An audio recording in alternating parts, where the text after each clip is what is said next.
Hi, this is Awkward Introvert Girl and my dog Sam. And we're here to talk about intrauterine insemination, or IUI, at home all by yourself.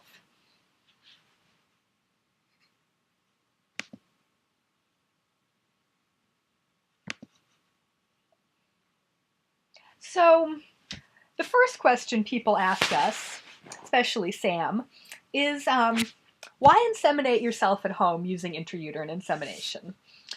So, for me, it's much cheaper slash free.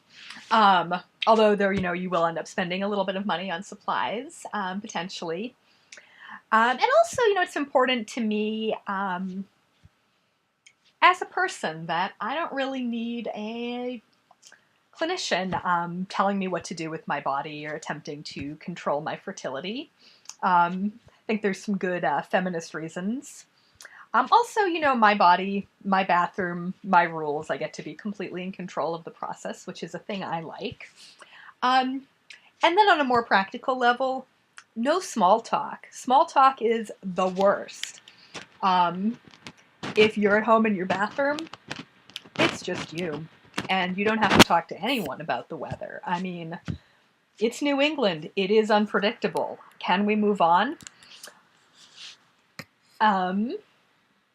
There are some risks. One of them is uterine infection.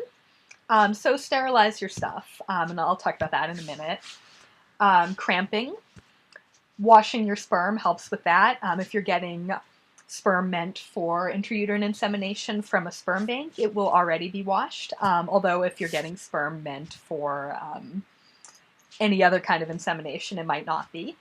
And if you're, getting fresh sperm from a donor, it also will be unwashed when it hits the collection device.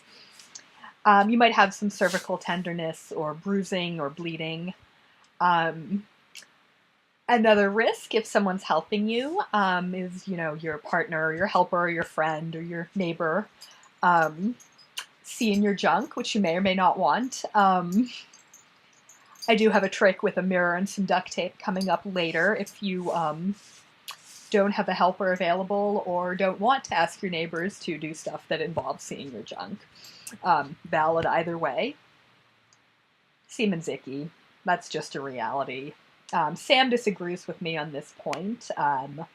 She, feels okay about attempting to eat semen, which is probably the grossest thing that my dog and I have ever experienced together.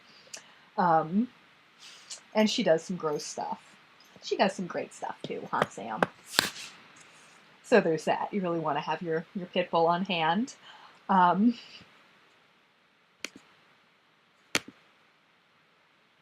Like we said, there's also some benefits. It's kind of a cool science project if you like playing with lab science equipment like pipettes. I do.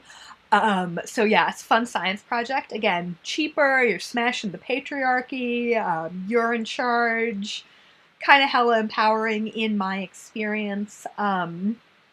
Another downside I should mention, though, is that if you have a kind of health insurance that wants you to have so many attempts at insemination or IUI before it will cover your care, this doesn't count because a doctor isn't doing it. You're doing it at home in your bathroom. So on one hand, you're not getting the points you need with your insurance company to be able to cover your care, but also on the other hand, it is much cheaper. So yeah, so that's a trade-off.